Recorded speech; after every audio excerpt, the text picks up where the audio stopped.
Grabe ang hype ni Kevin Durant sa init ng shooting ni Devin Booker. Nagmamba mode mga bro nang makakita ng maganda. Parang nawalan ng 100% na lakas si Zion. Phoenix Suns versus Pelicans. Tapatan ng Big 3 Durant, Booker, Beal laban kay Zion, Ingram at McCollum. First quarter, mainit si Devin Booker. 8 straight points kagad ang pinakawalan sa first 2 minutes of action. Suabe ang galawan ni Booker. Ginawang bata sa poste si Ingram. Parang nakakita ng maganda si Devin Booker mga bro sa crowd at napa-takeover bigla. Kahit anong bantay gawin ng Pelicans, baliwala. Tumotal ng 25 points sa opening quarter si D-Book, shooting 9 of 11 sa field. Kevin Durant naman nagpapainit pa with 7 points. Bradley Beal with 4 points. Sa Pelicans, si Zion na ang leading scorer na may 11 points. Alat pa si Ingram at McCollum with 6 points combined. Under 4 minutes, Devin Booker 15 straight points. Na-hype na si Kevin Durant at hindi makapaniwala sa init ng shooting ni Booker.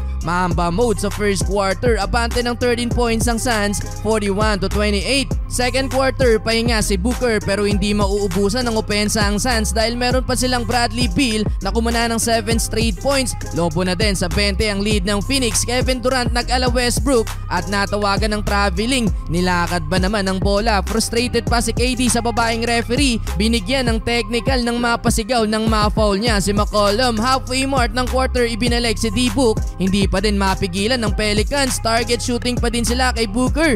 32 points na though nagkaroon ng late run ng home team. Nagsimula yan sa tres ni Trey Murphy. Heto Ingram to Zion, alley-oop play. Iyawan ng crowd na ibaba ng Pelicans sa 14 points ang lead ng Suns. Pero Kevin Durant second field goal sa second quarter, wing 3-pointer. 12 points for KD. Abante pa din ng 17 points ang Phoenix, 69-52. Entering the third quarter, another 3-pointer for Kevin Durant. Talagang hindi maawat ng Pelicans mga bro si Devin Booker. Tostado na pero tinutusta pa din ang gusto ni D-Book. Magta-30 na ang lead ng Phoenix. Under 9 minutes pa lang ng third quarter, 7 straight points para kay Booker. May 40 plus points na si D-Book pero naiiwanang pa ding libre. Well, si Zion tuloy pa din ang pangangalabaw sa ilalim. 3 straight layup para kay Williamson. Pero hirap ang Pelicans na maibaba ang lead ng Suns. 49 points na si D-Book, 21 points si KD. 17 points na lang sana ang habulin ng home team. Kaso nagpabaon pa ng 3 si Booker, 100-80. Well, fourth quarter sa laki ng lead ng Phoenix Suns ay unti-unti na ding nawalan ng pag-asa ang Pelicans mga bro.